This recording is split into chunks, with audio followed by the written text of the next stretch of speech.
Here, dankie dat ons regtig kan glo dat U ons kom nuut maak het. Dat U gesterf het vir ons sondes. Dankie, Here. Dankie dat ons kan weet, ons kan vir ewig saam met U wees. Dankie dat ons kan weet, ons gaan nie in hierdie lewe alleen, ons leef nie die lewe alleen nie, want U is altyd by my. Maak nie saak wat die lewe na my kant toe gooi nie, maak nie saak wat my omstandighede is nie, maak nie saak wat ander mense aan my doen nie, as ek glo dat U vir my kom sterf het, my kom skoon was het, so wit so sneeu, is ek U kind. Dankie, Here. Here, help ons om te luister wat U vandag vir ons wil sê, help ons om dit wat U in U woord vir ons kom bring, ernstig sal opneem, en dat dit nie net iets is wat ons net Sondag hoor nie, maar dat dit iets is wat ons hele lewe kom verander. Dankie, Here, vir U liefde en U genade. Amen. Kom ons lees die storie van die vrou by die put. Ons gaan van vers 5 af lees. Die eerste paar verse vertel net hoe Jesus gereis het deur Samaria, van Galilea af, op pad Jerusalem toe. So vers 5, hy kom toe by 'n dorp in Samaria met die naam Sigar, naby die stuk grond wat Jakob aan sy seun Josef gegee het. Die fontein van Jakob was daar, en Jesus het toe, omdat hy moeg was van die reis, sommer daar by die fontein gaan sit. Dit was omtrent 12 uur die middag. Daar kom toe 'n Samaritaanse vrou water haal, en Jesus vra haar, gee my 'n bietjie water om te drink. Sy disippels was intussen weg dorp toe om te gaan kos koop. Die Samaritaanse vrou sê toe vir hom, hoe vra jy wat 'n Jood is vir my, 'n Samaritaanse vrou water om te drink? Die Jode en die Samaritaanse gaan immers nie met mekaar om nie. Jesus het daar geantwoord, as jy geweet het wat God gee, wie dit is wat vir jou sê, gee my 'n bietjie water om te drink, sou jy hom gevra het, en hy sou vir jou die lewende water gegee het. Die vrou sê toe vir hom, meneer, jy het nie eers 'n skepting nie, en die put is diep, waar gaan jy die lewende water vandaan kry? Jy is tog nie tot meer in staat as ons voorvader Jakob, wat hierdie put vir ons gegee het, en self saam met sy seun en sy diere daaruit gedrink het nie? Maar Jesus antwoord daar, elkeen wat van hierdie water drink, sal weer dors kry. Maar wie van die water gedrink het, wat ek hom sal gee, sal in alle ewigheid nooit dors kry nie. Nee, die water wat ek hom sal gee, sal in hom 'n fontein wees met water wat opborrel en vir hom die ewige lewe gee. Die vrou het vir hom gesê, meneer, gee vir my van daardie water, sodat ek nie weer dors sal kry nie, en nie hier hoef te kom water haal nie. Hy sê toe vir haar, gaan roep jou man en kom terug hierheen. Die vrou het hom geantwoord, ek het nie 'n man nie. En Jesus sê vir haar, dis reg wat jy nou gesê het, ek het nie 'n man nie. Jy het reeds 5 gehad, en die een wat jy nou het, is nie jou man nie, jy het die waarheid gepraat. Die vrou het vir hom gesê, meneer, ek sien dat u 'n profeet is. Ons voorouers het God op hierdie berg aanbid, en tog sê julle die plek waar 'n mens God moet aanbid is in Jerusalem. Jesus sê te vir haar, glo my mevrou, daar kom 'n tyd wanneer julle die Vader nie op hierdie berg en ook nie in Jerusalem sal aanbid nie. Julle aanbid sonder om te weet wat julle aanbid, en ons weet wat ons aanbid, want die verlossing kom uit die Jode. Maar daar kom 'n tyd, en dit is nou, wanneer die ware aanbidders die Vader deur die Gees en in die waarheid sal aanbid, want die Vader wil juis hê dat die mense wat hom aanbid, dit so moet doen. God is Gees, en die wat hom aanbid, moet hom deur die Gees en in die waarheid aanbid. Die vrou het vir hom gesê, ek weet dat die Messias kom, hy wat ook die Christus genoem word. Wanneer hy kom, sal hy alles aan ons bekend maak. Toe sê Jesus vir haar, dit is ek wat met jou praat. Net toe kom die disippels terug, en hulle was verbaas dat hy met 'n vrou praat. Tog het niemand vir haar gevra, wat wil jy hê, of vir hom, waarom praat jy met haar nie? Die vrou het toe haar waterkruik net daar laat staan en na die dorp toe gegaan en vir die mense gesê, kom kyk, hier is 'n man wat my alles vertel het wat ek gedoen het. Is hy nie miskien die Christus nie? Die mense het toe uit die dorp na Jesus toe begin kom. Intussen het sy disippels vir hom aangedring, Rabbi, eet tog 'n stukkie. Maar hy sê vir hulle, ek het voedsel om te eet waarvan julle nie weet nie. Die disippels sê toe vir mekaar, sou iemand dalk vir hom iets te ete gebring het? Maar Jesus sê vir hulle, my voedsel is om die wil te doen van hom wat my gestuur het en om sy werk te voltooi. Sê julle nie, nog 4 maande, dan sal die oes daar nie? Maar ek sê vir julle, kyk daar, kyk na die lande, hulle is ryp vir die oes.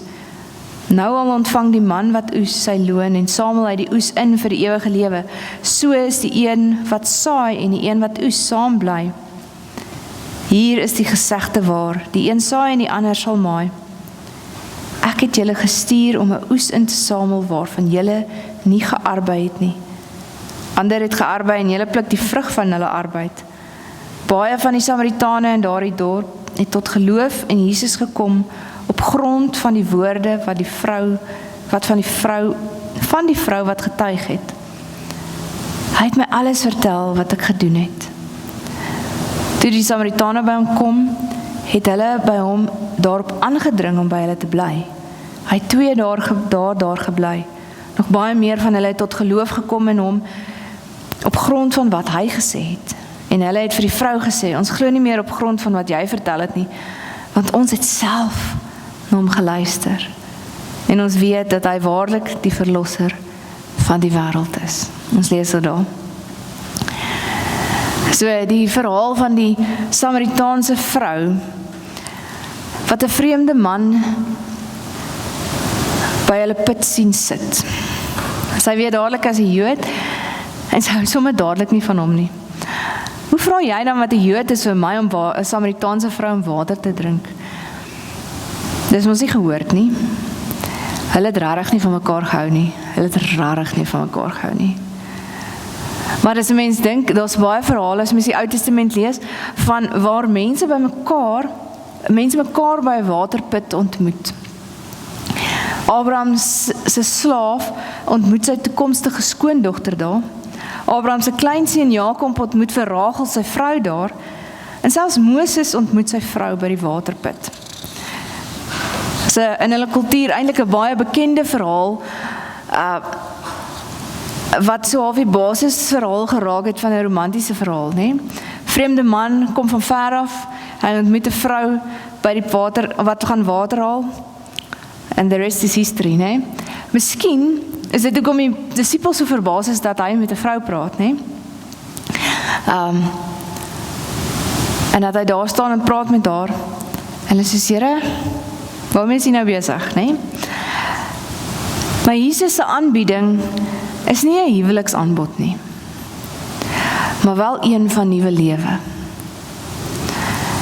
As 'n mens mooi daarin dink, beskou God hom tog as die kerk se bruidegom, né? Ons as die kerk is God se bruid. Jesus se aanbod aan almal wat glo dat hy vir hulle sondes betaal het. En wanneer hy betaal het vir ons sondes, word ons deel van God. Ons word verborge, ons kry 'n plekkie waar ons hoort, veilig by hom tot in alle ewigheid.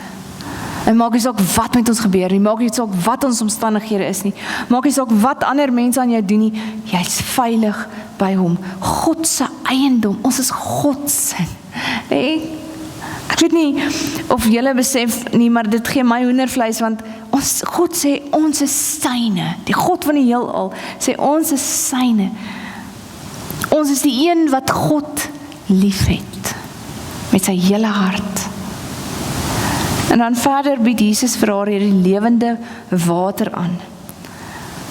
En dit trek onmiddellike aandag, want lewende water is groot. Water in 'n put staan stil, dit raak maklik sleg. Dit kry parasiete en allerlei bakterieë en dit kan 'n mens nogal siek maak as die water lank gestaan het, né? Maar lewende water wat vloei, soos 'n rivier, is vars, dis lewend. As mense gaan stap in 'n berg en daar's vloeiende water, dan weet jy altyd, jy kan dit drink, dis vars. Nee, dis nie water wat gestaan het en allerlei goggas gekry het nie. Lewende water vloei, riviere, wat vars uitborrel uit die aarde uit. Is lewend en is baie gesonder. So sy dadelik, maar ek soek ook lewende water. Maar sy twyfel baie hard daaraan, want sy sê, meneer, jy dan nie eers 'n skepting nie, hoe gaan jy vir my lewende water gee? Waar gaan dit kom? Hier's nie 'n rivier nie. En dan vertel Jesus vir haar, wat aangaan in haar eie lewe. En dit verander haar lewe, haar siening oor hom. Is jy dan 'n profeet? Hoe weet jy wat aangaan in my lewe? Hoe weet jy al hierdie goed? Is nie iets wat ek vir almal vertel nie. So op grond van die kennis wat hy het oor haar, kom sy dan tot geloof. En sy besef, ek moet praat met iemand groter as net 'n vreemde man wat net hier kom sit het.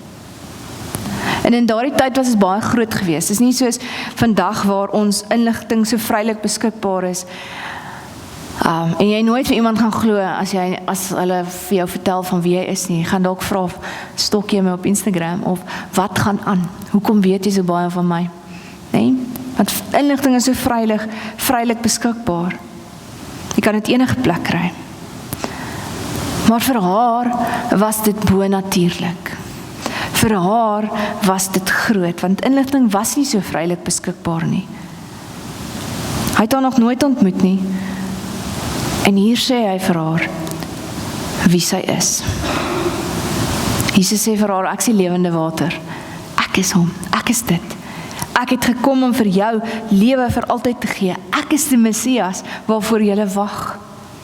Ek het gekom om jou te red. Ons het so 2 weke terug gepraat oor dat ons die sout vir die aarde moet wees. En ons het gesê, sout, as dit net daar staan, dan beteken dit niks nie. En dit verslaan uit, dit beteken nie veel nie, nee? Soos ons gawes. As ons gawes net rond staan en ons doen niks daarmee nie, dan is dit net daar, nee? Dan beteken dit regtig niks nie. Ons moet iets doen daarmee, vir dit om iets te beteken. Maar water aan die ander kant, water is lewend op sy eie. En as God sê, as Jesus sê, hy is die lewende water, dan sê hy is groot. Hy kom gee lewe. God aan die ander kant kan net wees. Hy verander lewens deur net in ons teenwoordigheid te wees. Want hy is net so almagtig.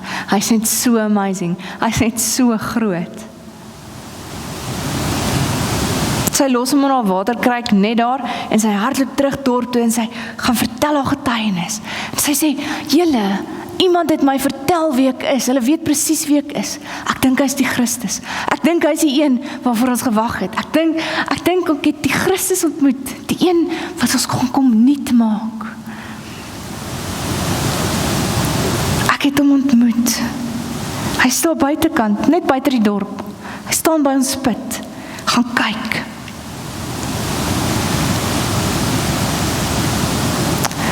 Die amazing ding is, van wanneer ons God ontmoet, gebruik hy ons getuienis om mense se lewens te verander.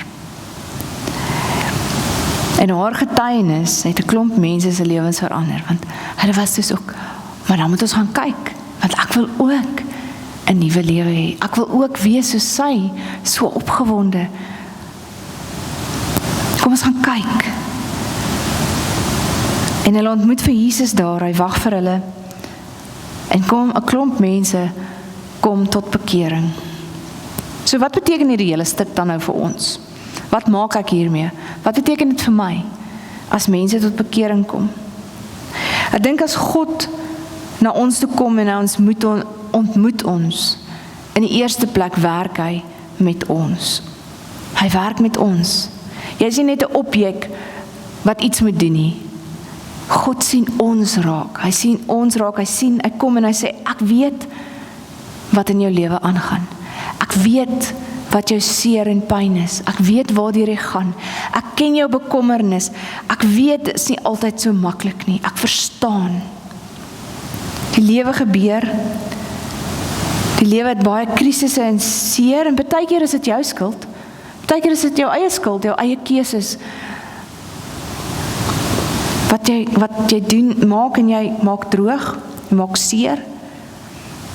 Baie keer is dit ander mense se keuses wat jou seer maak en jy word geaffekteer deur 'n slegte wêreld. En Jesus kom en God kom en hy kom sê, ek vlak dit oop. Kom maak dit oop en hy kom sê, ek weet.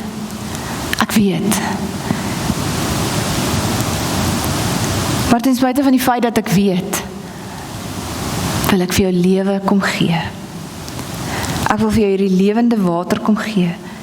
Ek bied myself aan as 'n lewende offer vir jou, sodat jy kan vry raak, sodat jy kan nuut word, sodat jy saam met my kan leef en deel van my kan word. Ek kom gee myself aan jou, en ek sê, ek is lief vir jou. Ek is lief vir jou, ek sien jou raak, ek weet. Daar's seer, ek weet, daar's dinge wat verkeerd is, maar hier is ek, kom ons maak reg. Kom ons begin oor. Kom ons lewe voluit. Ek gaan jou wys hoe. As mens Spreuke lees, dan lees mens oor en oor van, as mens wysheid het, kry jy volle lewe. As jy vir God het, wat wysheid is, kry jy volle lewe. Is tog waarna ons almal smag, nee? Ons almal wil graag voluit lewe. Ons almal wil graag saam met God lewe, nuut word. Ons almal wil gelukkig wees, regtig gelukkig. Nie net 'n fake smile op my gesig nie, regtig diep gelukkig. Ons almal wil dit hê en ons kan dit kry saam met God. Jesus wat ook kom sê, maar ek wil jou verkoop, ek wil jou nuut maak. Ek wil jou dors na vrede, jou dors na voluit lewe kom les. En sê maar, hier is dit nou. Vir ewig, nie net terwyl jy lewe op aarde nie, vir ewig en vir altyd kan ons saam met God wees. En dan, as ons lewe verander is, en ons leef dit na buite, ons getuig van wat God in my lewe kom doen het, soos hierdie vrou gesê het, hy het my vertel, hy ken my, hy is lief vir my, en hy sê, hy weet wat ek gedoen het, hy weet waartoe ek is, en hy sê, ek wil vir jou lewende water kom gee, ek wil myself vir jou kom gee.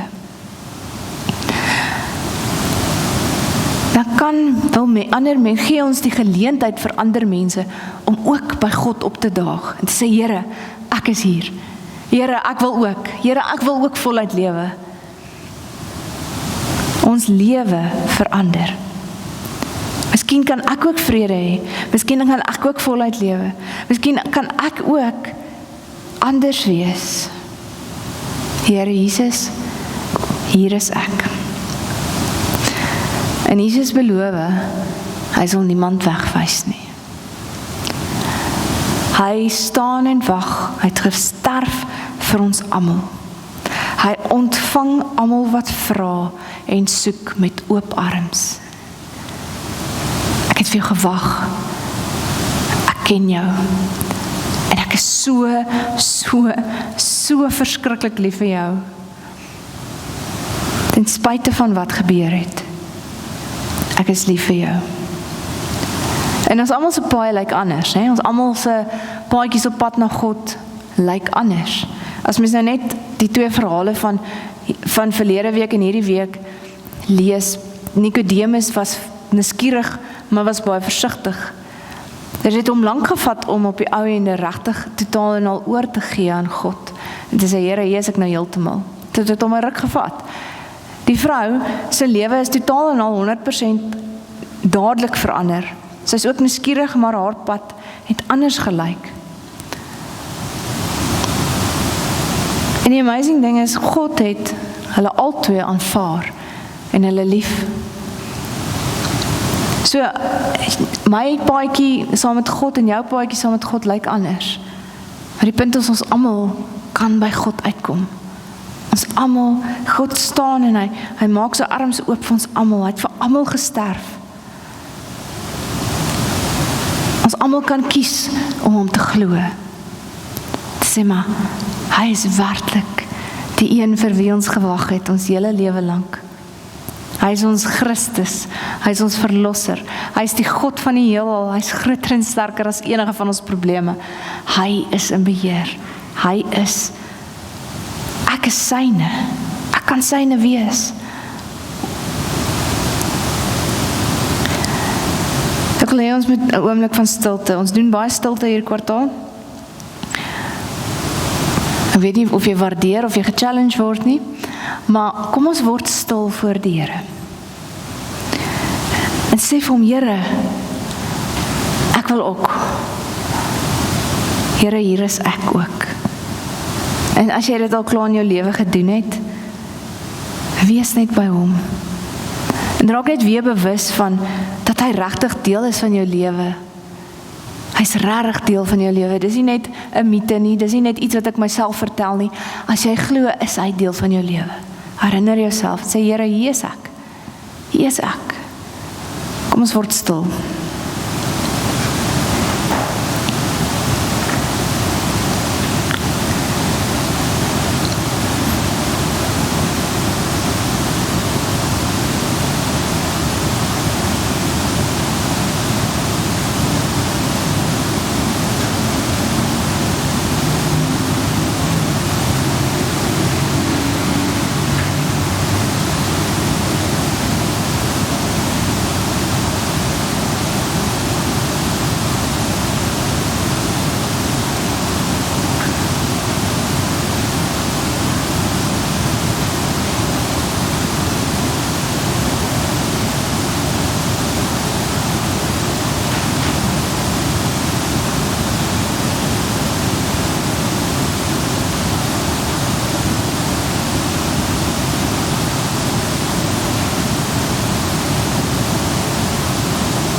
Here, U is ons begin en ons einde. Die een wat is, wat was en wat altyd sal wees. U is groter, magtiger, meer wonderlik as wat ons ooit kan dink of droom, Here. Here, dankie dat U vandag en tot aan alle ewigheid vir ons sê, ek is hier. Ek wag vir jou. Ek het jou lief. Ek het jou gemaak. En ek wil hê jy moet deel wees van my. Ek wil jou help om voluit te lewe. Ek wil jou vrede gee. Ek wil jou geluk gee. Ek wil jou alles gee wat jy nodig het.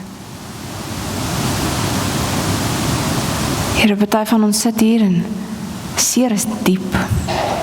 Die vrae is baie. Die skuld is baie. Die skaam is baie. Maar dankie dat ons kan weet. U is lief vir my. Ten spyte van. En ten spyte van alles. Wil U nog steeds vir my nuwe lewe gee. Here, mag ons dit nooit vergeet nie. Mag ons met ons hele lewe daaraan vashou en mag dit ons lewe verander. Dankie, Here, vir U liefde, U genade en U grootheid. Amen.